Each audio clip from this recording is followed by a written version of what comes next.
Nasser ne mourra jamais, scandent les masses arabes après la disparition de leur leader en septembre 1970. Nasser a été durant plus d'une décennie le porte-parole de toutes les causes des peuples arabes.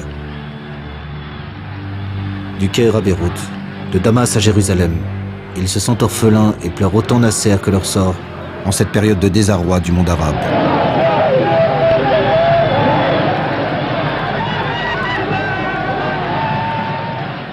J'ai la nostalgie de cette période-là parce qu'on a vécu une période tellement belle d'espoir.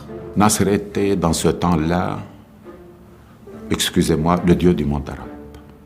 C'était le vrai dirigeant, le seul dirigeant, si vous voulez, du monde arabe. Dans les rues du Caire, plusieurs millions d'Égyptiens enveloppent le cercueil de leur héros. Avec Nasser s'en vont la fierté et le rêve. Ne restent que des illusions et de cruelles déceptions. Nasser est pour les uns le leader qui a défié les puissances occidentales. Pour les autres, le héros d'un nationalisme arabe longtemps rempart contre l'islamisme. C'est un héros, c'est un homme qui a, à un moment donné dans l'histoire, été un phare pour le monde arabe. Vous ne pouvez pas trouver un meilleur dirigeant que Nasser.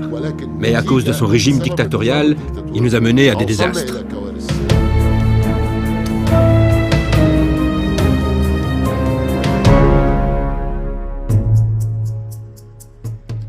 Gamal Abdel Nasser arrive au pouvoir en 1952, à la suite d'un coup d'État.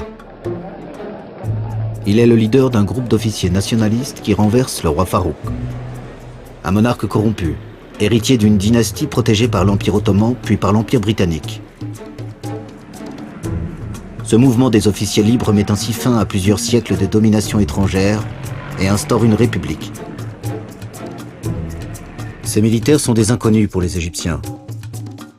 Ils trouvent leur porte-drapeau en la personne du général Mohamed Naguib, homme populaire et respecté. Il va y avoir une lutte pour le pouvoir entre lui et Nasser, entre lui et les officiers libres en fait, entre autres pour savoir quel type de régime politique on va construire, et notamment si on va construire un régime multiparti ou bien un régime tel que Nasser le souhaite, c'est-à-dire un régime à parti unique. Naguib veut instaurer une démocratie parlementaire, mais Nasser s'y oppose. Pour contrer les projets de son concurrent, Nasser consolide son emprise sur l'armée. Il encourage la création de nouvelles organisations de jeunes ou de femmes qui lui font allégeance. La confrontation entre le général Naguib, devenu président de la République, et le colonel Nasser, son vice-président, durera jusqu'à l'automne 1954. Le 19 octobre, Nasser signe un accord avec le gouvernement de Londres pour l'évacuation des derniers soldats britanniques du canal de Suez. Il apparaît ainsi comme le gardien de la souveraineté égyptienne.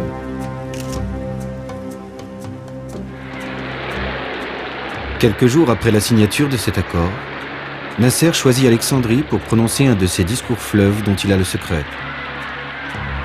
Nasser commence à évoquer la genèse de son engagement pour la liberté et la dignité du peuple égyptien lorsqu'un homme surgit de la foule et tire sur lui.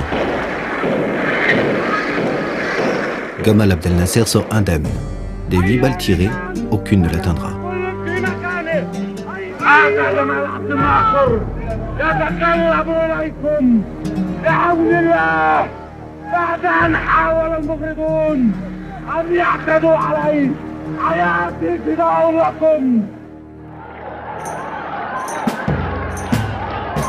De retour au Caire, Nasser est accueilli comme un miraculé, un protégé d'Allah, à qui rien ne peut arriver.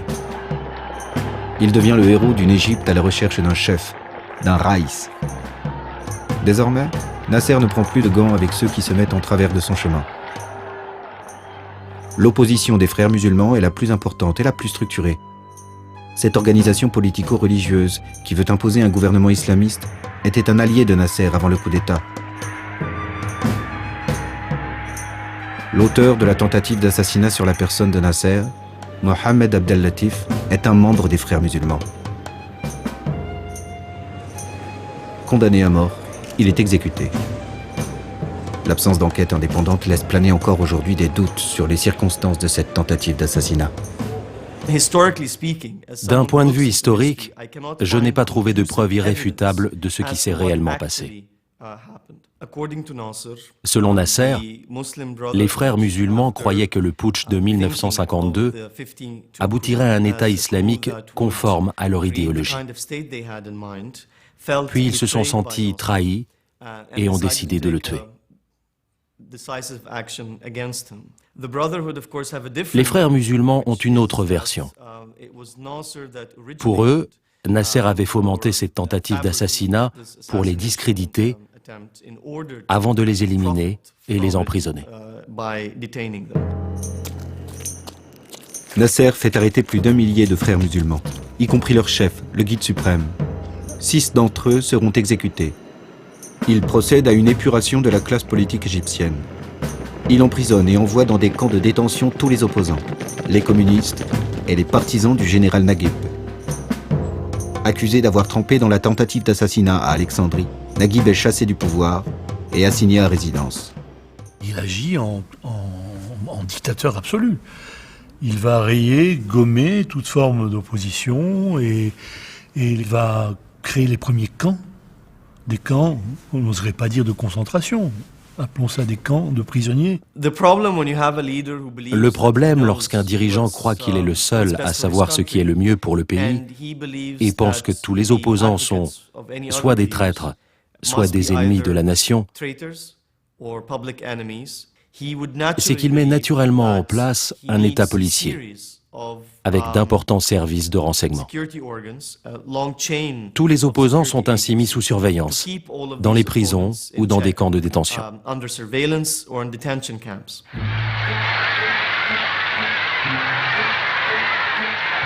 Maître absolu de l'Égypte, Nasser veut instaurer la justice sociale dans son pays, son seul programme politique affiché. D'origine modeste, il connaît la pauvreté criante des masses paysannes, majoritaires dans la population. Il confisque des terres aux grands propriétaires pour les redistribuer aux petits fellahs, les paysans du Nil. Nasser impose à son pays des réformes qui ne sont pas toujours conformes à l'islam, comme le contrôle des naissances ou l'interdiction de la polygamie. Mais il ne veut surtout pas apparaître comme un communiste, un athée, aux yeux d'un peuple profondément croyant. Alors, il multiplie les postures religieuses, comme celle d'accomplir plusieurs pèlerinages à la Mecque. La principale préoccupation de Nasser est le développement de son pays, jusqu'à une attaque de son voisin Israël, en février 1955. À la suite d'une opération de fédéine palestinien depuis la bande de Gaza, alors sous contrôle de l'Égypte, les représailles de l'armée israélienne font plusieurs dizaines de victimes égyptiennes. La doctrine en vogue à l'époque en Israël, c'est qu'on ne laisse rien sans riposte parce que la dissuasion d'Israël est à ce prix. Pourquoi ? Parce que le pays est tout petit, parce qu'il est entouré d'ennemis. C'est pour ça qu'aux incursions de Fedaïn répondent des actions violentes. Le facteur israélien, mais vraiment n'était pas très important dans la politique intérieure en Égypte. Mais lorsque les Israéliens ont attaqué Gaza, qui était sous le contrôle d'Égypte, il a trouvé qu'il serait très difficile pour un régime militaire d'accepter une telle défaite humiliante. Nasser ne souhaite pas de confrontation avec Israël. Mais il doit se préparer à l'éventualité d'une guerre et cherche à mieux équiper son armée. Lors de la conférence des pays non alignés à Bandung, en Indonésie, il demande conseil au Premier ministre chinois Zhou Enlai. Celui-ci lui recommande de s'adresser aux Soviétiques. En cette période de guerre froide, Nasser sait que le Moyen-Orient est dans la zone d'influence des États-Unis. Il s'adresse donc dans un premier temps aux Américains.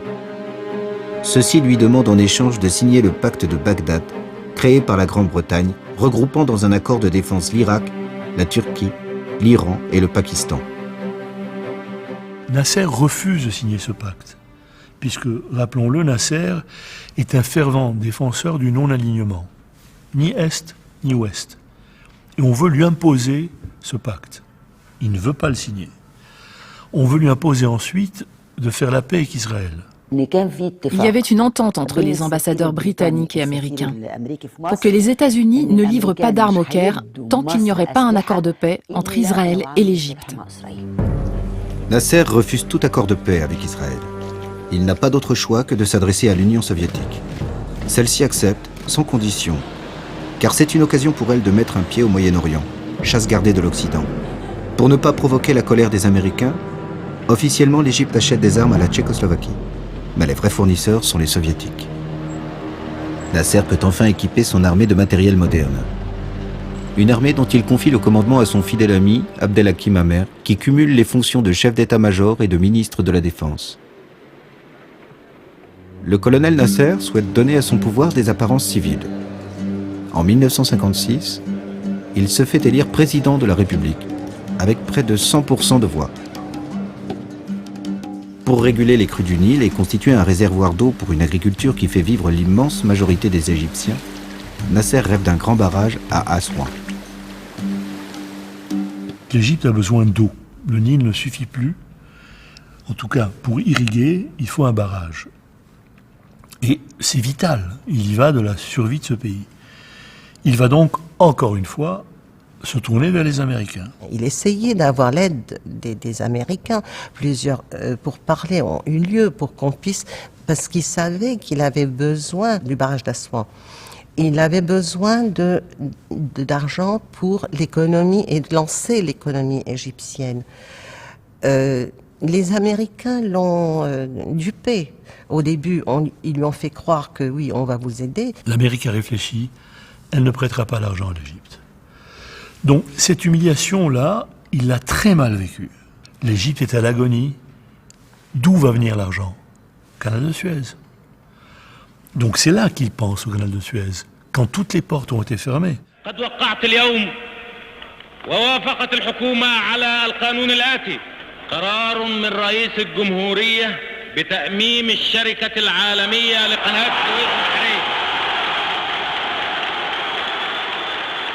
Quand il fait son discours, il raconte exactement pourquoi il le nationalise et comment on l'a humilié. Et comment il a frappé à la porte de l'Amérique, et comment il a supplié l'Angleterre, et qu'on l'a renvoyé comme un gueux, comme un moins que rien. C'est la première fois dans l'histoire du monde arabe où un homme politique tape du pied et leur dit « Vous ne voulez pas m'aider? C'est pas grave, je peux me débrouiller ». Vous pouvez imaginer le reste du monde arabe quand il entend ce genre de discours. On est fiers. Vraiment, on était fiers en se disant, au moins quelqu'un qui dit non. Maintenant, ça suffit, on prend notre destin en main. J'étais chez le responsable de notre parti. Il avait un radio, je crois, il était le seul dans le quartier qui avait un radio. Et nous étions chez lui, et comme nous étions contre Abdel Nasser, nous avons considéré Abdel Nasser comme un espion américain. Jamal Abdel Nasser a commencé à faire son discours. Nous avons continué à lui insulter, à lui accuser d'être agent et tout ça. Puis, quand il a dit décision du président de la République de nationaliser le canal de Suez, moi j'étais ému et les larmes sont vraiment bondi de mes yeux et couvert la radio de ma joie. En nationalisant le canal de Suez, Nasser passe du statut de Raïs, un chef, à celui de Zaïm, un guide, un leader emporté par un tapis magique d'une immense popularité dans tout le monde arabe. Ce geste de défi à l'Occident est salué par la plupart des pays du tiers-monde. En Grande-Bretagne et en France, propriétaire de la compagnie du canal de Suez, les réactions à l'égard de Nasser sont sans nuance aucune. Si le dictateur égyptien remportait un succès à l'occasion du canal de Suez, ce serait une occasion pour un très grand nombre de pays arabes de lui emboîter le pas, de le suivre. Nous avons raison de dire non à Nasser, et si nous avions dit non en 1936 à Hitler, nous n'aurions peut-être pas eu la guerre de 1939-1945. La presse française et britannique emboîte le pas aux dirigeants politiques, dans une hystérie digne de la propagande de la presse égyptienne.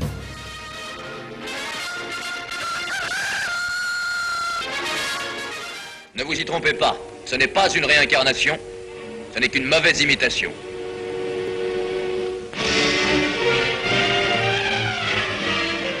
Ils sont convaincus que ce type, c'est un fou furieux. Écoutez, il faut se remettre dans l'esprit de cette époque coloniale. Comment un esclave se révolte contre son maître? C'était ça le choc. Ce qu'avait fait Nasser n'avait rien de particulièrement choquant. Il n'avait pas fait un hold-up. Il avait nationalisé un bien égyptien qui, au demeurant, serait retombé dans l'escarcelle égyptienne 10 ans plus tard. Il y avait un bail de 100 ans. Donc, en 68, le canal revenait à l'Égypte de toute façon. Deuxièmement, De Gaulle avait bien nationalisé les charbonnages de France. L'Angleterre avait nationalisé aussi. Ce n'était pas un acte absurde dans la mesure où il dédommageait les actionnaires. L'occasion semble belle pour les Britanniques et les Français d'arrêter l'ascension d'un ennemi qui gêne leurs intérêts dans le monde arabe. La Grande-Bretagne n'a pas encore accepté son départ d'Égypte et craint également l'extension de l'influence de Nasser dans le Golfe arabe, où elle est encore présente. En cette année 1956, la France fait face à des rebelles algériens soutenus par l'Égypte. Elle pense qu'en éliminant Nasser, elle pourra mettre un terme à cette guerre de décolonisation. Les Français et les Britanniques mettent au point un scénario secret avec le Premier ministre israélien David Ben Gourion pour attaquer l'Égypte. L'intérêt d'Israël, c'était de briser la puissance militaire égyptienne dans le Sinaï. C'est l'époque où Nasser vient de signer un énorme contrat d'armement avec la Tchécoslovaquie, avec l'Union soviétique, avec le bloc de l'Est. Et Ben Gurion a peur, véritablement peur, que l'Égypte devienne une puissance militaire avec laquelle il sera difficile de se mesurer une fois qu'elle aura digéré ces énormes quantités d'armement. Le 29 octobre 1956, les troupes du général Moïse Dayan se lancent dans le Sinaï en direction du canal de Suez, appuyées en secret par des avions français. Les Israéliens trouvent peu de résistance du côté de l'armée égyptienne. Conformément au scénario élaboré avant l'opération, Londres et Paris envoient un ultimatum à l'Égypte et à Israël pour qu'ils se retirent du canal. Nasser refuse. Les Britanniques et les Français peuvent alors s'engager dans le conflit, officiellement pour s'interposer entre les Égyptiens et les Israéliens. Le 5 novembre, des parachutistes français venus d'Algérie sautent près du canal. Puis ce sont les commandos des Royal Marines anglais qui investissent les plages et se dirigent vers Port Saïd.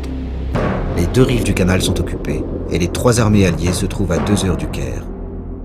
Son armée défaite, Nasser cherche à organiser la résistance populaire. Il s'adresse à son peuple dans l'enceinte de la célèbre institution religieuse El Azhar pour le mobiliser.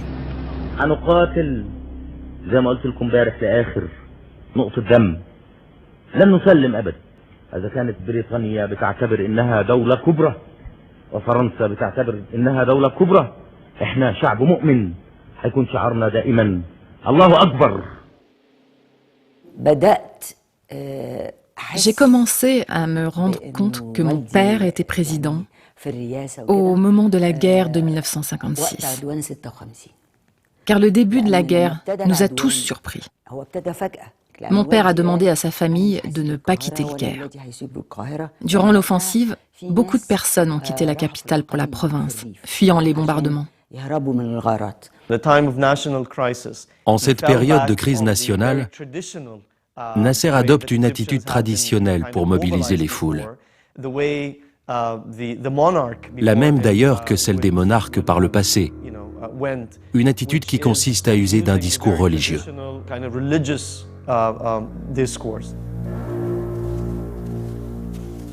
L'appel de Nasser au sentiment religieux ne suffit pas à éviter une déroute à l'Égypte. La résistance populaire est insuffisante et l'armée commandée par Abdelhakim Amer est anéantie. Le pouvoir de Nasser est menacé. Un ultimatum de l'Union soviétique et des États-Unis sauve l'Égypte. Les deux grandes puissances obligent les trois armées alliées à se retirer.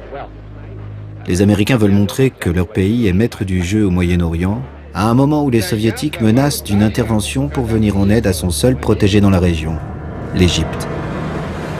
La menace soviétique de lancer des missiles sur Londres et Paris n'était pas prise au sérieux, mais ce qui a été pris au sérieux, c'est la possibilité de la présence des troupes soviétiques dans le Moyen-Orient. Et je pense que les États-Unis ne voulaient pas cette perspective. Les seuls qui ont un intérêt clair, et les seuls d'ailleurs qui vont gagner quelque chose, c'est Israël.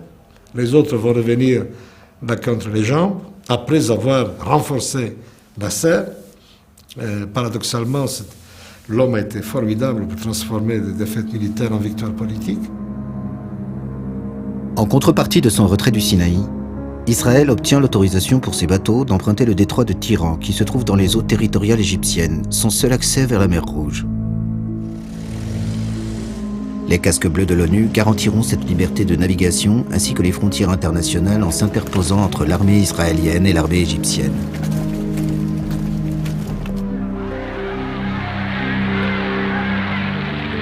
Le peuple égyptien n'est pas informé de la concession faite à l'État hébreu. Le retrait d'Israël, de la France et de la Grande-Bretagne est présenté aux Égyptiens comme une victoire attribuée au génie politique de Nasser. Les Français et les Britanniques qui y vivent pour certains depuis plusieurs décennies sont expulsés d'Égypte. La communauté juive, présente dans le pays depuis plusieurs siècles, est accusée d'être la 5e colonne d'Israël. Des milliers de Juifs quittent leur pays pour la France, les États-Unis et pour Israël, qui en accueille près de la moitié. Vont être expulsés tous ceux qui ont des passeports français et britanniques, il va y avoir rupture des relations diplomatiques évidemment, et aussi toute une série de gens qui sont considérés comme des étrangers parce qu'ils n'ont pas de passeport. Et parmi eux, il y a beaucoup de juifs. Mais ce n'est pas l'expulsion de tous les juifs, mais ça va marquer le début d'une émigration juive qui va s'achever en gros au début des années 60. La vérité est que l'Égypte a beaucoup perdu sur le plan culturel et économique avec le départ des étrangers. Parce qu'il existait un équilibre en Égypte qui a été ébranlé. La tradition veut que toute personne qui vit en Égypte soit traitée comme un Égyptien.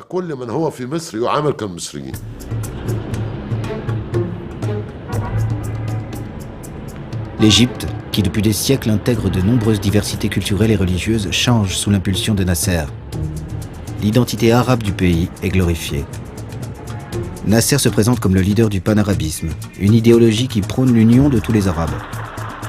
Celui qui promet au peuple arabe la fin des humiliations passées apparaît comme l'héritier de Saladin, le héros arabo-musulman, vainqueur des chrétiens au temps des croisades.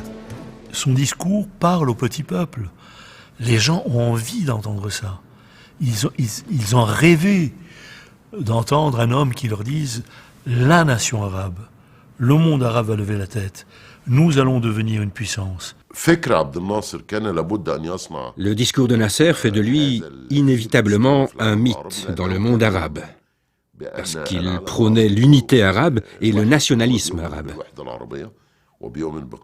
Chaque citoyen des pays arabes pouvait le considérer comme son propre dirigeant. Il ne voulait pas d'ailleurs être seulement un leader égyptien, mais un leader arabe.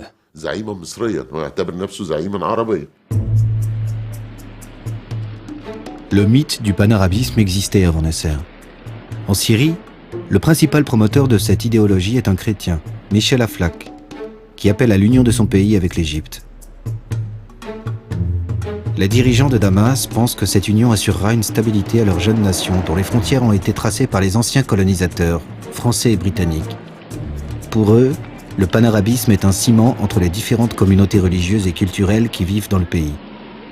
Il était logique que la Syrie, proche de l'Égypte historiquement et culturellement, et en vérité le berceau du nationalisme arabe en tant qu'idéologie, soit le premier État dans cette union. Nasser était convaincu que si le monde arabe s'unissait, il deviendrait une puissance sur la scène internationale. L'union entre l'Égypte et la Syrie est scellée au Caire, début 1958, entre Gamal Abdel Nasser et le président syrien pour former une seule nation, la République arabe unie. L'événement suscite l'euphorie des peuples arabes qui rêvent de rejoindre cette union.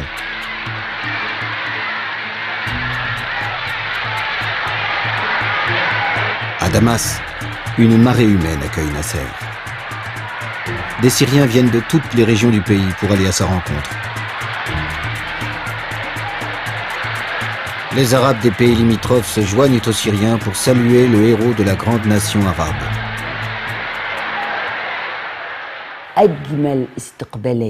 Le plus bel accueil réservé à mon père venait de Libanais qui avaient traversé la frontière pour se rendre à Damas et avaient attendu toute la nuit dans les rues, jusqu'au lendemain. Plus de 300 000 Libanais qui ont fait le voyage de Beyrouth, enfin du Liban à Damas, pour acclamer cette union. Les musulmans du Liban ont tout de suite voulu se jeter dans cette union-là et ont estimé que le Liban pouvait entrer aussi dans cette communauté. Cette agitation des musulmans libanais fait peur aux chrétiens maronites qui rejettent tout rapprochement avec la nouvelle République arabe. Déjà fragilisé par une crise institutionnelle, le Liban assiste à un début de guerre civile. Le président Camille Chamoun demande l'intervention des États-Unis. Les Marines américains débarquent à Beyrouth et occupent le pays quelques mois, le temps d'éloigner toute velléité d'union avec la République arabe unie.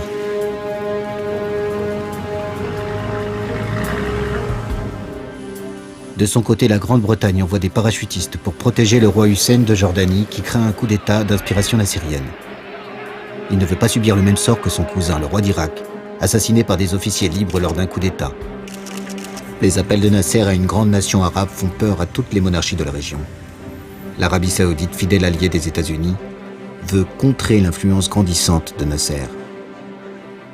C'était en vérité une bataille historique contre l'arabisme moderne et une idéologie, un gouvernement traditionnel, conservatif, islamiste. Il y avait la guerre froide au niveau mondial, mais il y avait aussi la petite guerre froide dans le monde arabe entre les régimes soi-disant progressistes et les régimes soi-disant réactionnaires. Nasser est célébré par les peuples et craint par les dirigeants. Dominateur, il exerce un pouvoir sans partage à la tête de la nouvelle République arabe unie. Comme en Égypte, il interdit tous les partis politiques en Syrie, appelée désormais la province du Nord. Nasser nomme son ministre de la Défense, Abdelhakim Amer, à la tête de cette province qui vit désormais au rythme imposé par le Caire. Il a fait une très grande faute en Syrie. Il n'a pas compris que la Syrie, c'est une société de la classe moyenne. Et c'est une société ouverte, c'est une société cultivée, c'est pas une société pauvre.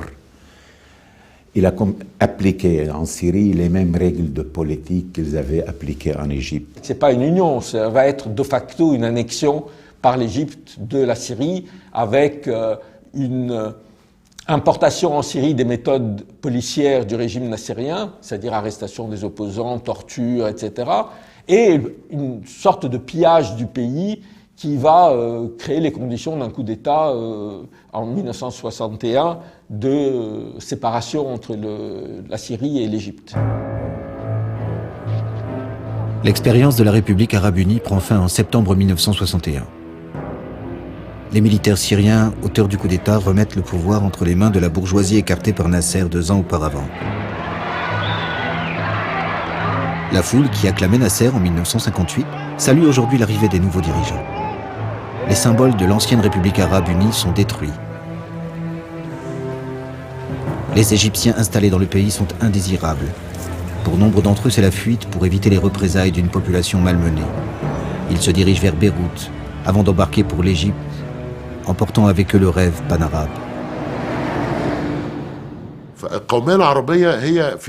Le nationalisme arabe n'est pas, à mon avis, un projet politique. Le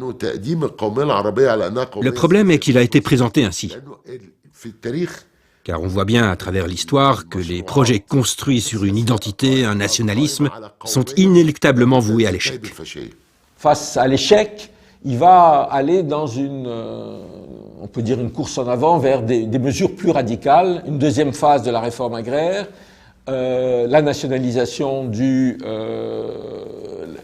l'industrie, de beaucoup de sociétés étrangères ou égyptiennes. Cette folie de nationalisation à outrance, où il a donné aux gens 48 heures pour faire leurs valises, enfin ça a été une erreur colossale, mais colossale.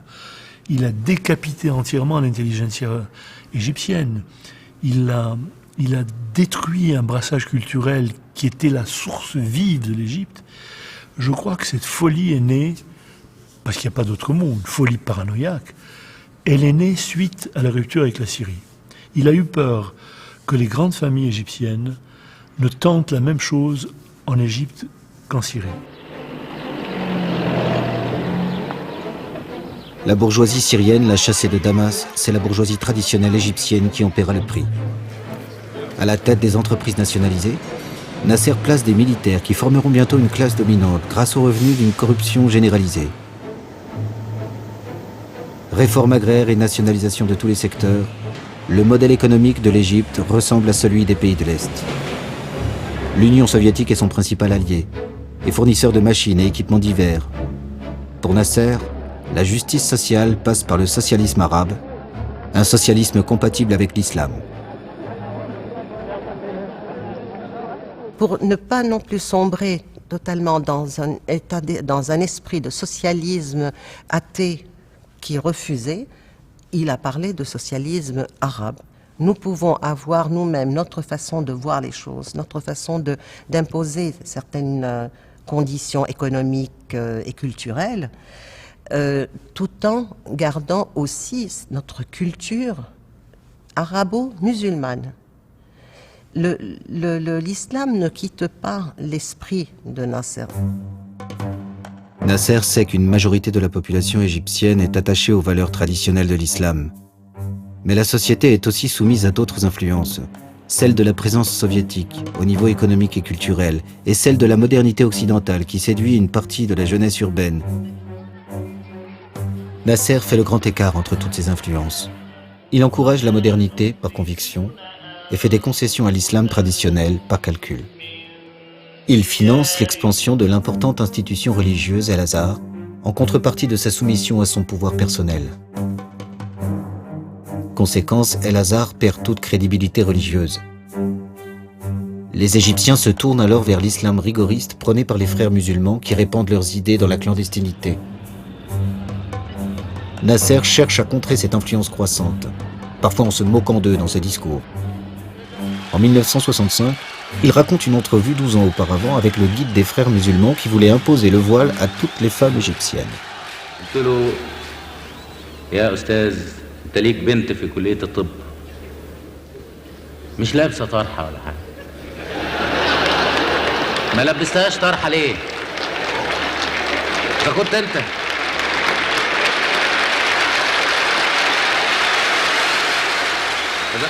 مش قادر تلبس بنت واحدة اللي هي بنتك طرحة عايزنا ننزل ألبس 10 مليون طرح في البلد الناس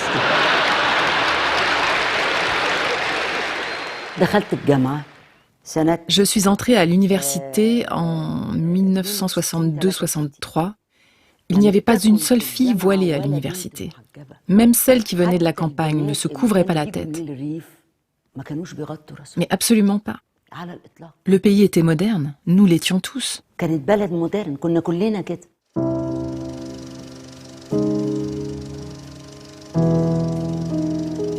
Les images privées de Nasser ressemblent à celles de nombreuses familles occidentales. Sa femme et ses filles ne se sont jamais voilées. Outre le jeu d'échecs qu'il pratique avec son fils aîné ou des amis, il affectionne les films américains qu'il regarde dans sa salle de projection privée. Nasser n'a jamais caché son admiration pour un certain mode de vie à l'occidental.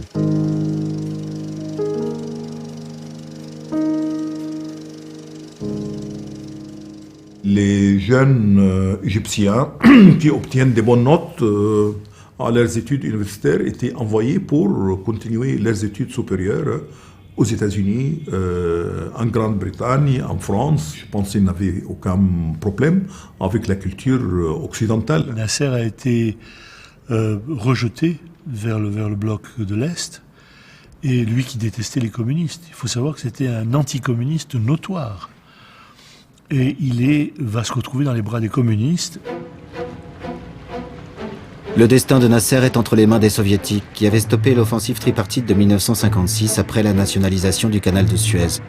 L'Union soviétique est devenue depuis une alliée incontournable de l'Égypte. Lorsque le dirigeant soviétique Nikita Khrouchtchev se rend en Égypte, Nasser le reçoit à bras ouverts. Durant les 15 jours de sa visite, l'accueil qui lui est réservé est triomphal.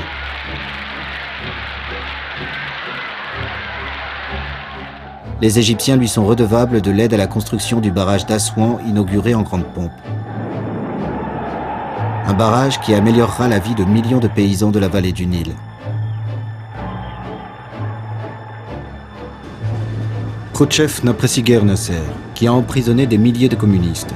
Mais en cette période de guerre froide, l'Égypte est pour l'Union soviétique une porte d'entrée au Moyen-Orient. Les sentiments de Nasser pour Khrouchtchev ne sont pas meilleurs, mais l'aide économique et militaire des soviétiques est vitale pour l'Égypte. Surtout en cette période où le pays se trouve enlisé dans une guerre au Yémen. Une guerre civile dans laquelle sont engagés les deux grands pays du Proche-Orient arabe, l'Égypte et l'Arabie saoudite.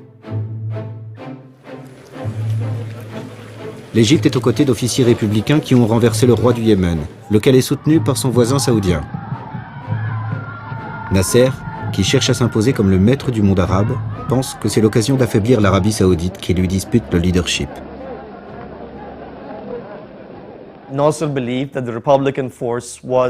Nasser était convaincu que les forces républicaines gagneraient la guerre. Il pensait aussi qu'il suffirait d'envoyer quelques instructeurs, une petite aide militaire, pour les mener jusqu'à la victoire finale. Nasser avait considéré l'Arabie saoudite comme son contrepôle. Et il a cru toujours, s'il va dépasser cet obstacle saoudien, le monde arabe va complètement tomber dans ses mains.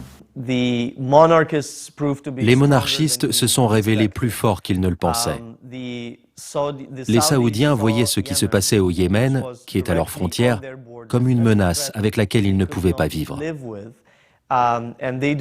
Et ils ont consacré des sommes considérables pour recruter des mercenaires européens et d'autres pays pour renforcer le camp monarchiste. Le Yémen va devenir très vite le Vietnam égyptien. Des milliers de mômes, des milliers de gosses vont partir faire la guerre là-bas. Et on peut vraiment comparer cela à la guerre du Vietnam. Ça a été là le début de la descente aux enfers de Nasser. L'Égypte s'embourbe dans cette guerre civile du Yémen qui se déroule à plus de 2000 km de chez elle. L'armée égyptienne engage des moyens importants et envoie des soldats d'élite pour combattre aux côtés des forces républicaines. Dans ce Moyen-Orient convoité par les grandes puissances, le Yémen est devenu un théâtre de la guerre froide. Les soviétiques soutiennent l'Égypte et les républicains yéménites. Les forces royalistes et l'Arabie saoudite sont, elles, aidées par les Américains et les Britanniques. La présence militaire britannique encore importante dans la région serait directement menacée si une telle guerre s'étendait à d'autres Émirats du Golfe. Cette guerre lointaine pèse lourd sur l'économie égyptienne, déjà fragile. Quand je quitte l'Égypte en 65, l'Égypte est à genoux. Il n'y a plus rien, on ne trouve plus rien dans le pays. Tous les aliments de première nécessité sont soumis à un rationnement. Donc c'est un pays ruiné. L'Égypte est un pays ruiné en 65. Malgré les difficultés économiques du pays, Nasser reste le leader du monde arabe. C'est vers lui que les peuples arabes se tournent pour résoudre le problème palestinien. L'Organisation pour la libération de la Palestine, dirigée par Ahmed Choukaïri, s'établit au Caire. Ces meetings enflammés nourrissent une surenchère guerrière contre Israël. Pour Choukaïri, les Juifs qui sont venus en bateau s'installer en Palestine doivent repartir en bateau. Les escarmouches entre l'État hébreu et ses voisins sont permanentes. Les attaques de fédayines palestiniens sont suivies de représailles aveugles. Le détournement des eaux du Jourdain par Israël crée de nouvelles tensions avec les trois pays concernés, le Liban, la Syrie et la Jordanie.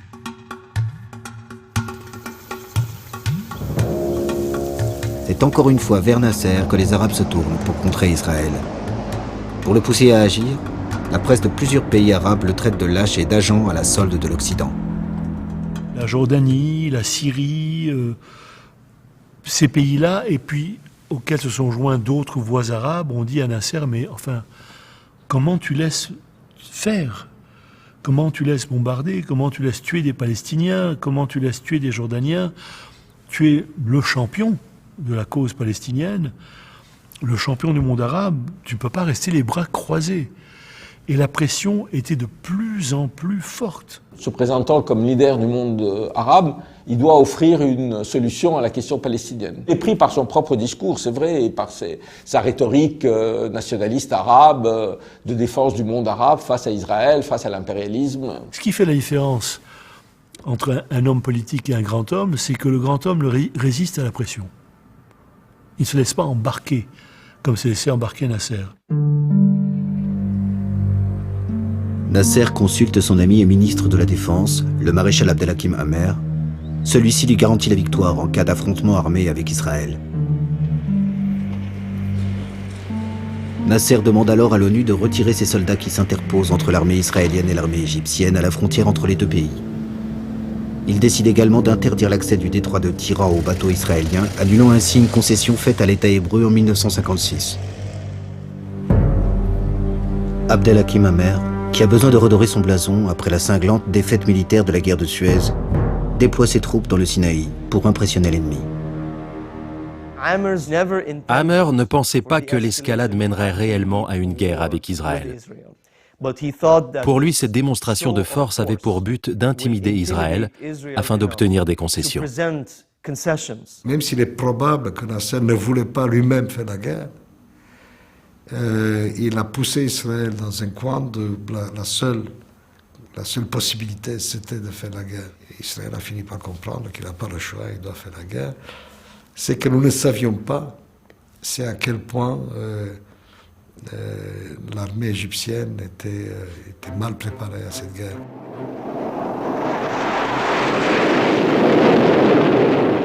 Le 5 juin 1967 à l'aube, Israël attaque l'Égypte, mais aussi la Syrie et la Jordanie. En quelques heures, l'aviation arabe est détruite au sol avant même de décoller. Sans couverture aérienne, les troupes égyptiennes sont anéanties dans le désert du Sinaï. En 6 jours, les armées égyptiennes, syriennes et jordaniennes sont vaincues. Israël conquiert l'ensemble des territoires de la Palestine historique, y compris Jérusalem-Est qui était sous l'autorité jordanienne, ainsi que le plateau du Golan syrien et la péninsule du Sinaï égyptien.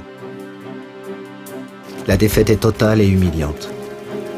Des milliers de soldats égyptiens errent dans le désert du Sinaï, abandonnés par leurs officiers. Pendant ce temps, la télévision et la radio égyptienne diffusent des communiqués de victoire. La radio a annoncé qu'on avait descendu 50 avions israéliens, que l'armée israélienne était en train de fuir, qu'on était à 200 km de Jérusalem, que tout était réglé. C'était des bulletins victorieux à toutes les heures. J'étais à l'époque un étudiant à l'université et pendant la guerre, j'ai vu les troupes égyptiennes revenir du front. J'étais étonné. Et j'ai demandé à mes amis, mais qu'est-ce qu'on voit devant nous Ils n'ont pas pu imaginer que c'était un retrait des troupes égyptiennes. Ce n'est que le 9 juin que le peuple égyptien est informé de la défaite. Lors de l'allocution télévisée, les Égyptiens espèrent de leur guide un retournement de situation qui sauverait le pays. Après avoir dénoncé un complot colonialiste et accusé les États-Unis et la Grande-Bretagne d'avoir aidé Israël, Nasser reconnaît sa responsabilité, puis annonce sa démission. Le zaïm, courageux et fort aux yeux des Égyptiens, termine son discours en retenant ses larmes.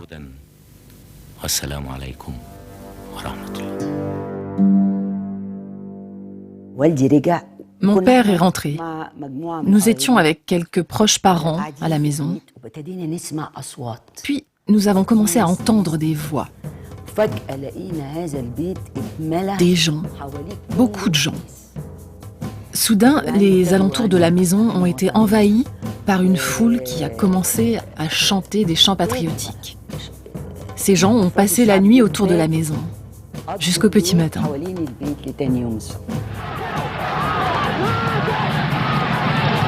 Des centaines de milliers d'Égyptiens viennent au Caire pour soutenir leur raïs. Durant près de 48 heures, ce sont les mêmes scènes de colère et de douleur dans tout le pays. Des hommes et des femmes de tous âges demandent à Nasser de revenir sur sa démission. Le Le peuple le plébiscite, malgré le désastre, comme aucun dirigeant ne l'avait jamais été avant lui. Nasser transforme un échec en triomphe.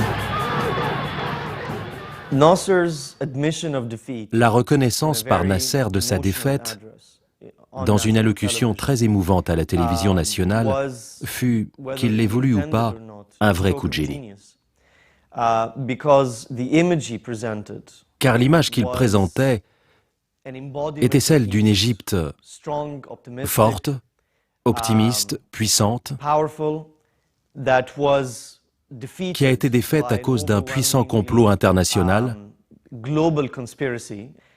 soutenu par les États-Unis et beaucoup d'autres puissances mondiales qui ne voulaient pas d'une Égypte de nouveau forte.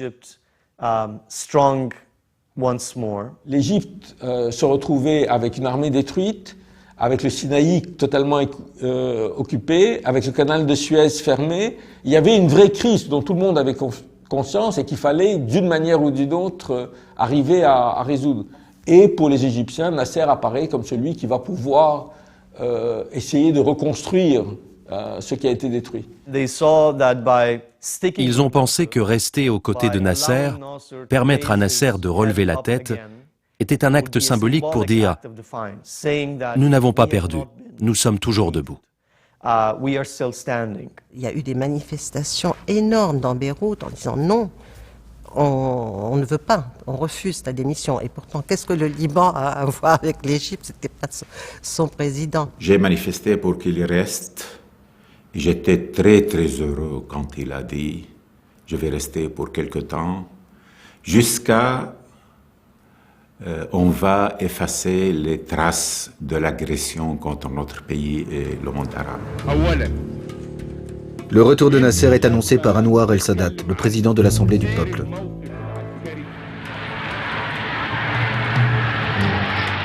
Dès le lendemain, Nasser limoge Abdelhakim Amer, jugé responsable de la défaite. Quelques semaines après, le gouvernement annoncera son suicide. Pour se maintenir au pouvoir, Nasser procède à une vaste purge dans l'armée et tout l'appareil d'État. Sous la pression des autres pays arabes, il refuse tout accord de paix avec l'État hébreu et se lance dans une guerre d'usure.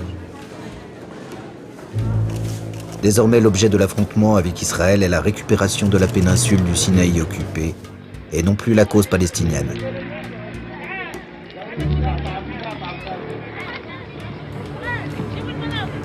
La guerre de 1967 aggrave le sort des Palestiniens qui vivent un nouvel exode. Des dizaines de milliers d'entre eux traversent le Jourdain pour aller grossir les camps de réfugiés installés en Jordanie.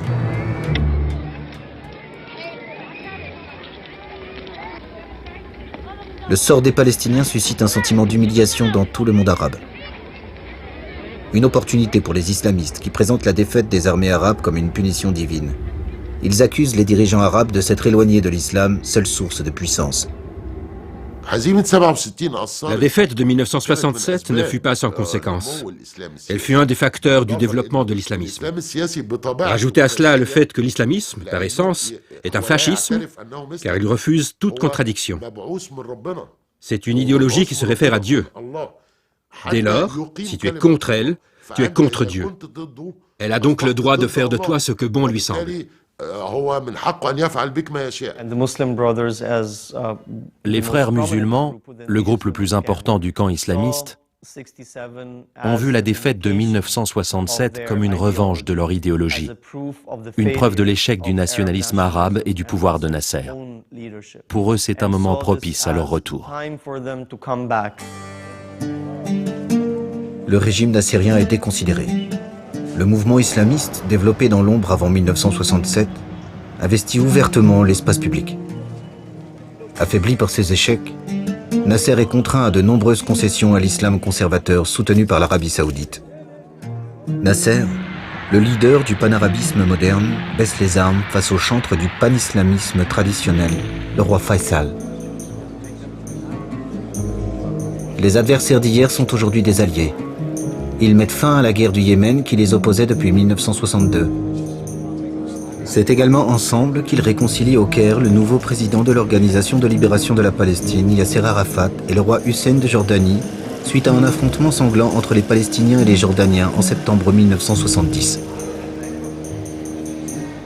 C'est le dernier acte politique de Nasser, qui succombe à une crise cardiaque le soir même de cet accord de paix.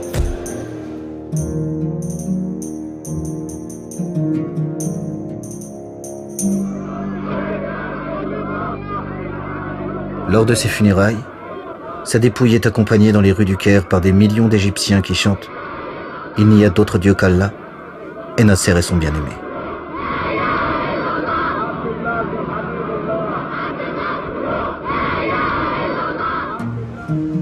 Il est inhumé dans une mosquée qui portera son nom.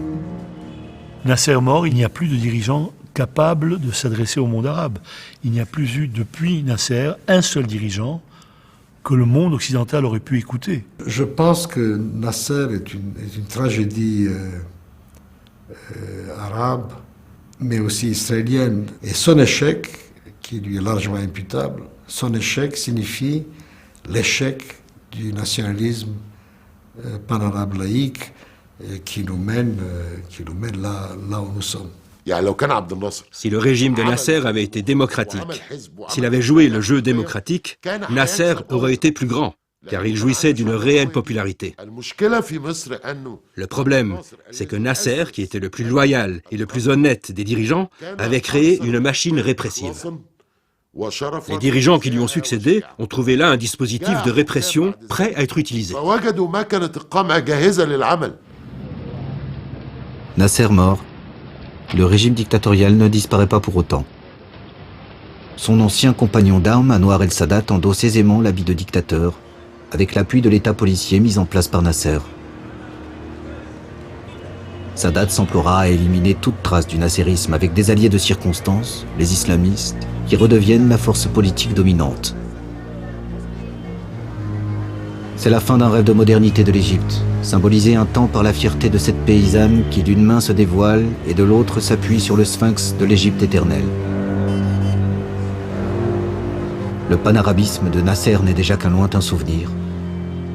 Dans tout le monde arabo-musulman, l'islamisme, sous toutes ses formes, ne cessera d'étendre son influence.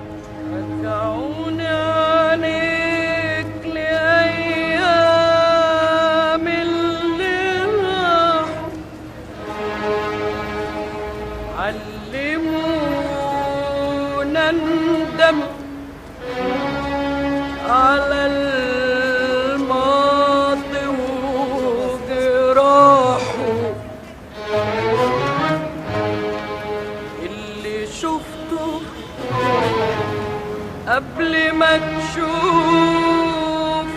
عينيا عمري ضايع يحسبوه ازاي عليا